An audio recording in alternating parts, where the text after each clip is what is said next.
Florence, how are you today? Where is she? I'm very good, thank you, Bishop. Very Just good. muted because I'm at work. Okay. And you sound better today. You sound really good. Thank you. All right. I welcome each and every one of you to share in our Wednesday service. We are going to be doing some wonderful and beautiful things here today. Um,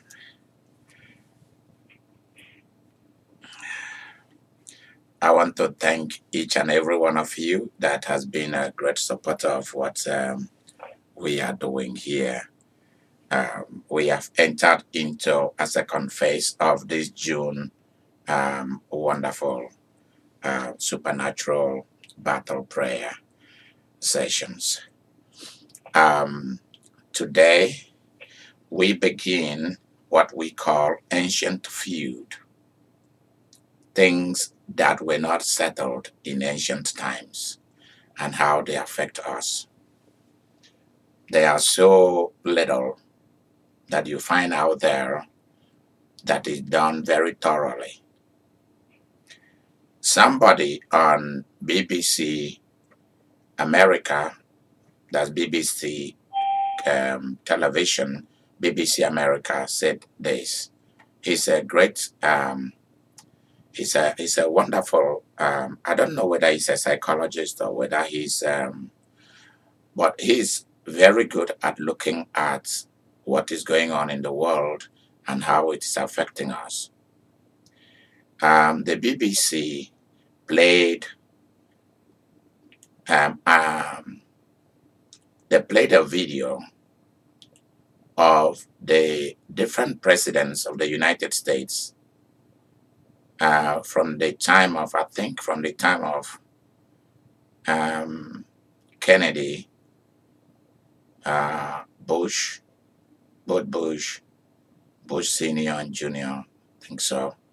Yeah, but I can hear the voice of Bush Junior very clearly because that's someone that I really have respect for. There are some of his ideas that I didn't buy, but at least he was a gentleman and was a listener. And then they took it all the way to the Clintons and then to Obama. But when it reached the video of Trump, he was just calling people names. And this is what the commentator said. We have lost.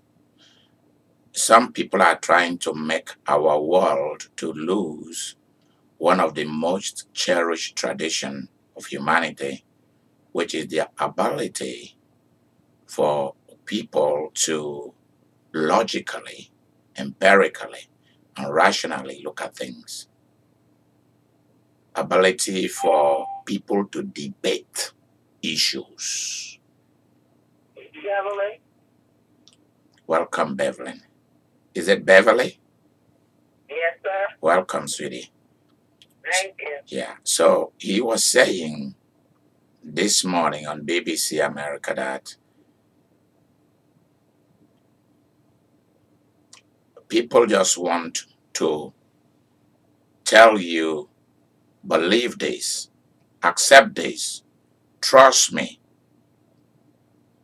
But they do not want to tell you, they do not want you to participate in the rationale, the reason why you want us to trust you, the reason why you want us to believe you. You don't want us to read. You don't want us to know. You just want us to follow you.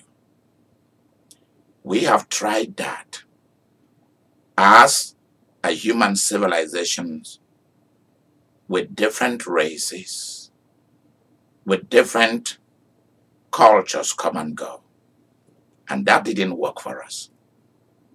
That created the dark ages where human beings slaughtered themselves. It took us all the way to the modern era where people followed Hitler blindly, Mussolini blindly. People followed various presidents in different parts of the world blindly, without questioning. So power and money becomes everything. And so people are afraid that if they say something, they will lose their job. The reason why I'm very happy with what I said to God many years ago, in fact, my first week in college, I was in the library. I used to be a librarian and also uh, and attend, what do we call it, in our little infirmary where we keep medicine in the college. I was in charge of it too. In the library, I was reading some magazines, foreign magazines from United States and Canada and Europe. And something struck me.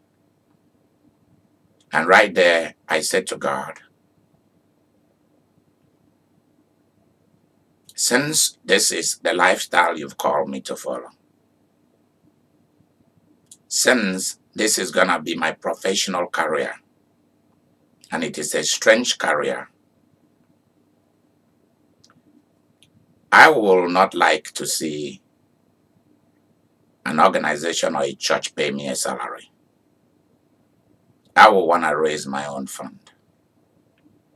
Number two, I would like to do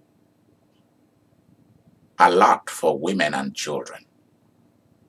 Maybe that came about as a result of my mom having had to raise 7 children because I am the number 2. I left home at the age of 14 and started fending for myself and sending money back to my mother.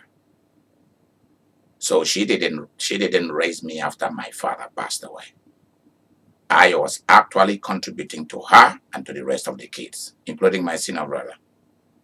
So I've always have a survival instinct. But one thing about me is I like to debate. I like people to give me the reason why they are doing what they are doing or saying what they are saying. And I will give you mine. Can you imagine we are having a presidential debate in America and Trump called Hillary a nasty old woman? And nobody said anything about that. And we just thought that's a form of entertainment. Or someone to sit in New York and began writing that Obama wasn't born in the United States. And we thought that was entertainment.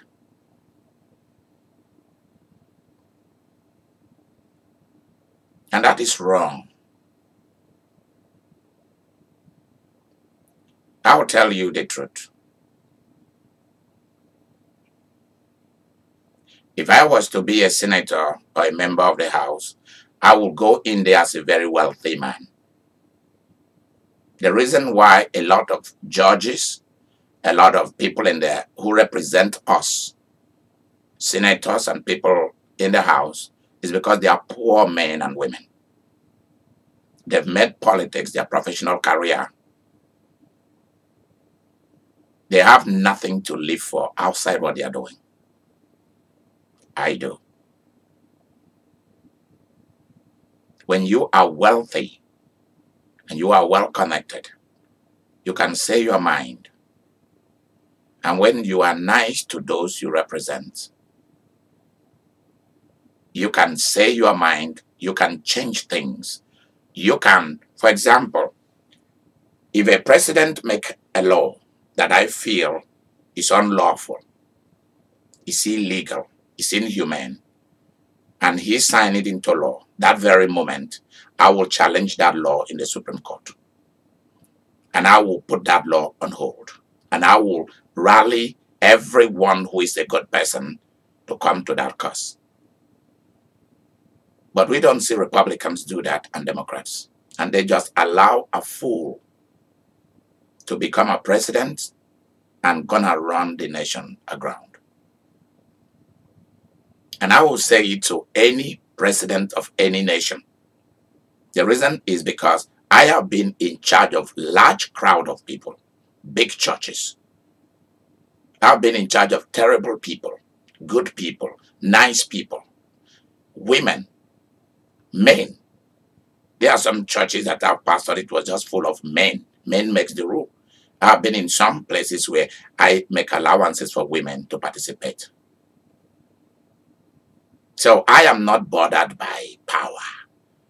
Because what I've discovered since I came to America is that power and money means everything to a lot of people in America.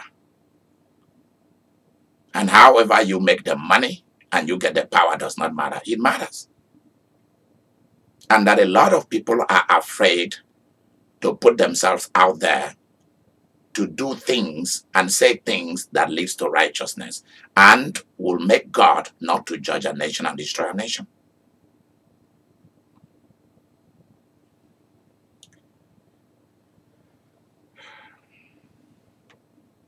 And the only way to stop a coward from bullying people is to scare him or her. And you see, after yesterday's stuff that I said, many of you will have said, oh, why did the bishop have to say all this? Yes, I have to. Some people watched it from afar. And it gave them courage for people to begin to rally. And I thank God for CNN and MSNBC and other public circles, news and mass media, BBC, television and radio. The way America is perceived is bad. And now I think he assigned something to stop it because he started it.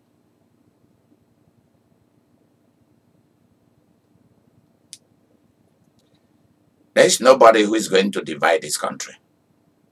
We will not allow that person. There's so much that the person can do and the people will rise up.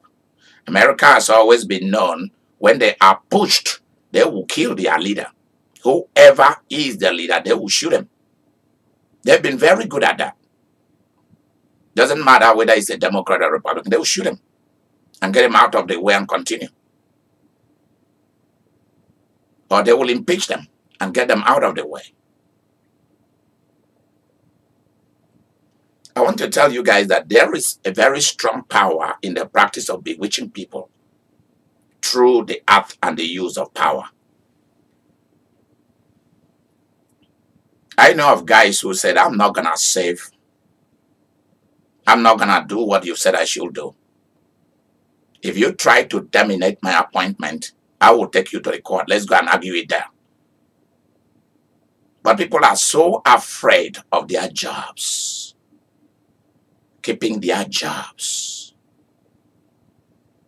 In Europe, people are not afraid of being fired or keeping their jobs. In Britain, they are not. People ain't afraid. You do something as a leader of a nation, people will begin to rise up within your own party to tell you how they feel about it and tell you how it should have been done. And if you threaten them, they will threaten you.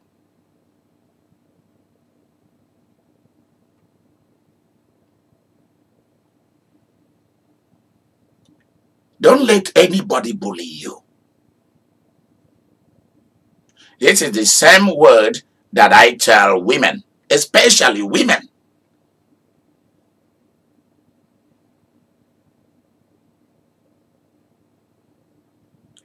Make sure that you are not a second-class or a third-class citizen in a first-class world, wherever you live in the world.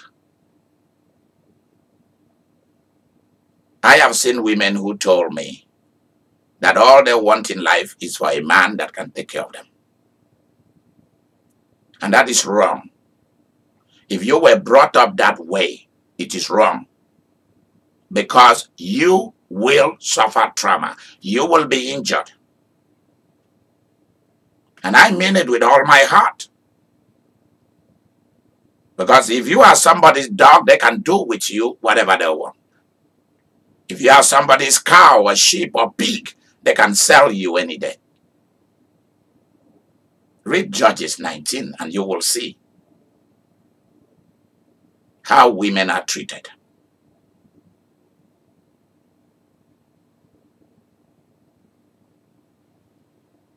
Get professional skill. Don't worry about the pain.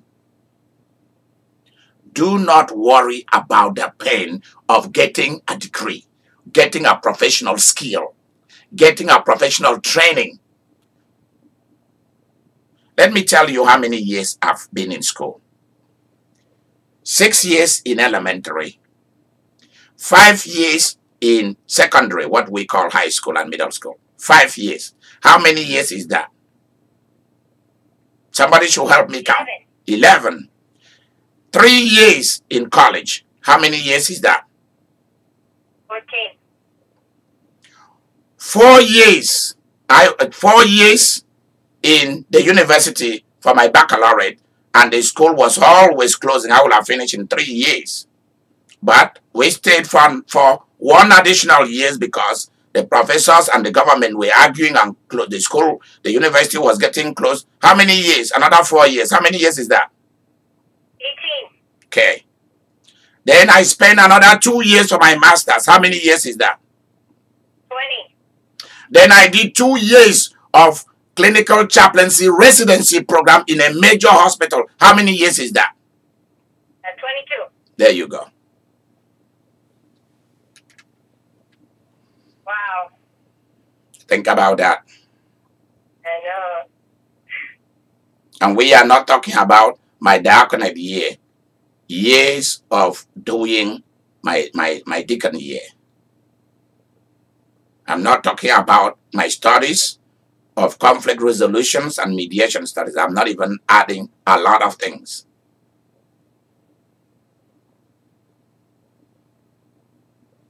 So if you are a woman, I will encourage you to go to the next fair of being a female, which is being a lady.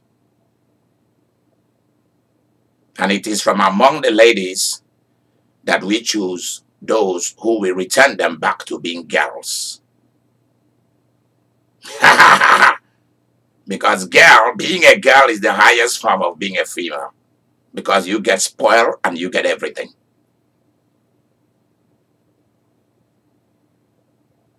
Being a lady introduce you to high-class men or high-class society. But being a girl give you everything. Girls are so cute. Little girls, they are so cute. They are very affectionate, very loving. They know how to get whatever they want.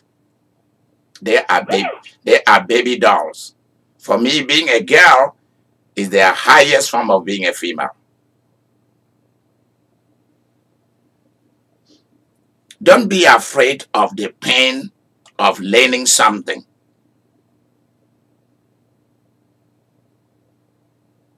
The pain of acquiring a career and staying in it.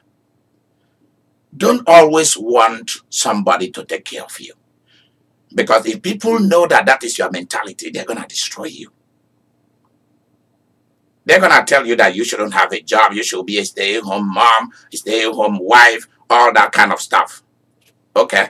Even if that guy has a lot of money, still create an office in your home and have a protocol, a routine to follow of things to be doing. Whether you're going to be running the money thing or you're going to be doing something for him in his company, something that is helping him to make that money. Be involved. Don't allow him to tell you just to relax. Because some days, that same guy will tell you that all your life that you are nothing. And that without him, you could have been nothing. You'll be insulted. You'll be brutalized. You'll be beaten physically. I've seen it. Except that person is a real human being who loves you as a companion, who sees you as a gift and knows that when you came in, his wealth increased, so you carried the shining. And he knows if he let you go, all the blessings will stop.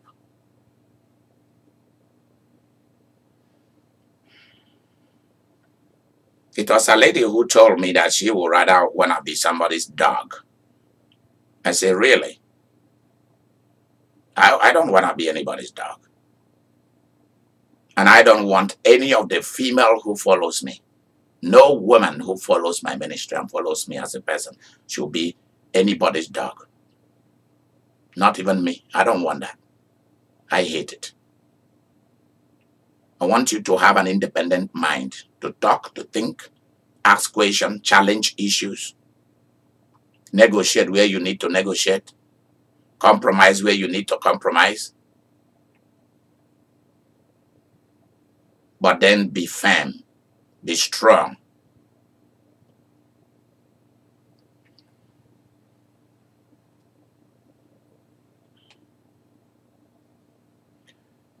Today, we are going to begin to look at some of these pieces that I've narrated this morning.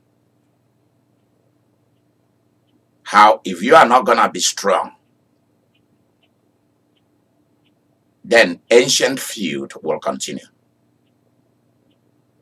Because what is happening in your country where you live today, and in the country where I live today, the USA, is that there is a quiet war going on. There's an ancient feud. And for the first time, it has come into the public square. There's a war between, there's a hatred.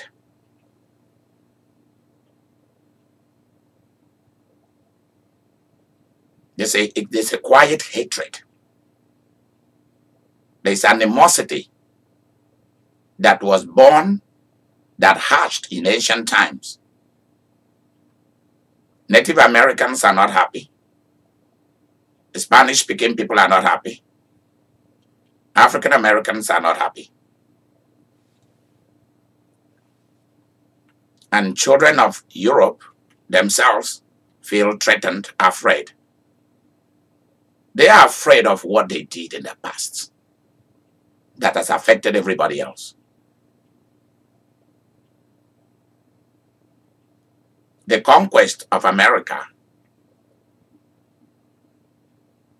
has created a strong animosity. The slavery of some people has created that. And the sons and daughters of those who did it are living in fear. They don't know whether they will still have a country. And who tell you that you won't? This is what we call a silent code. A silent code is what is being done, what is being spoken without it being spoken or written. And children learn it very quickly. People are told how superior they are or how inferior they are from the word go. I am very grateful that although I faced some of those things because I was marginalized, traumatized, beaten, they drew blood out of me just for not being like them in the south side of Nigeria, because we came from the east south. So I understand the conflicts of migration. I know it very well. I've been a victim.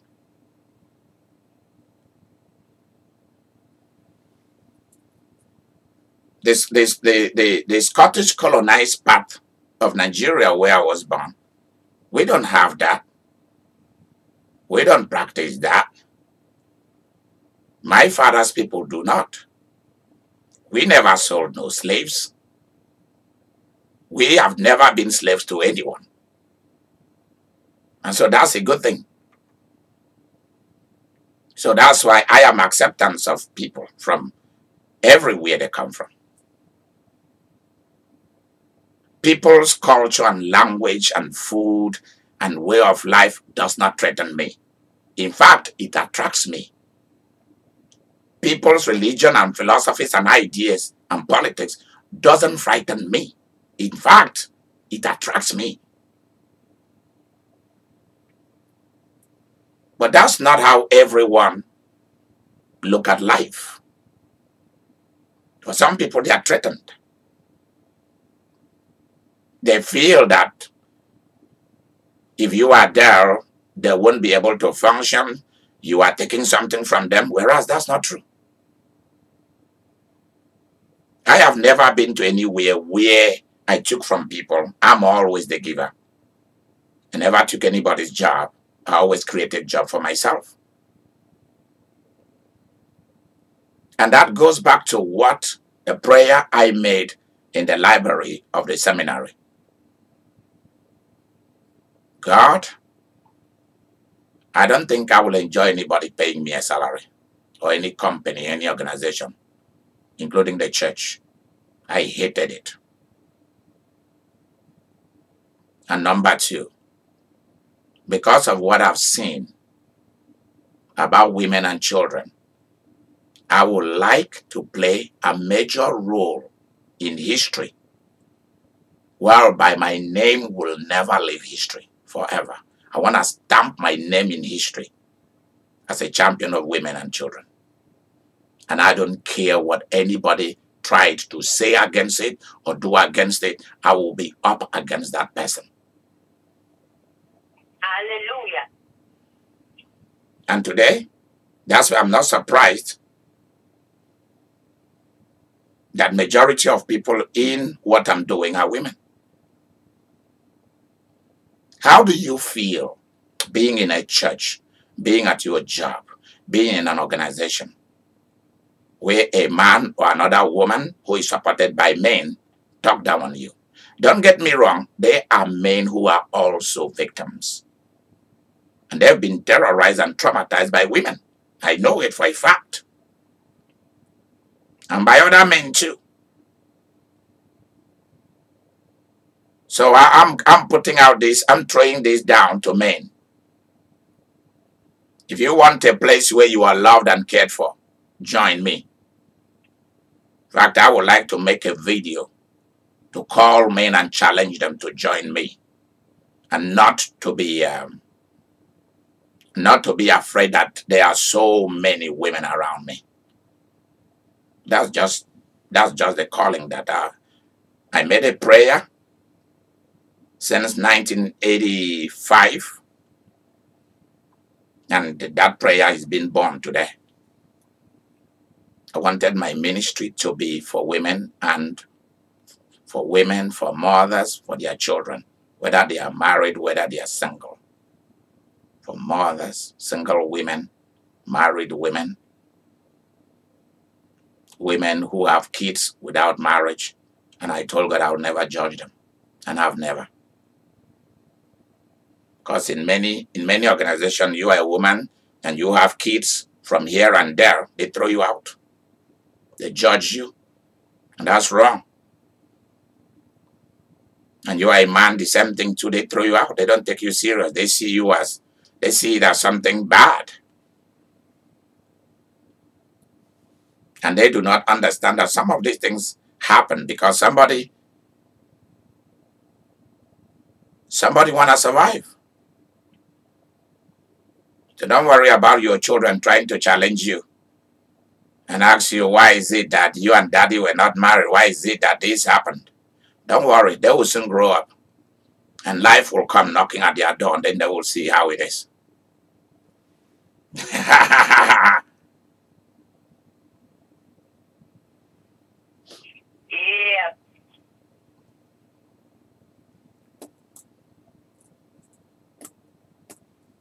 Stand up for what is right. Do something about it. Stand up for what is right. Don't let wicked people have their way.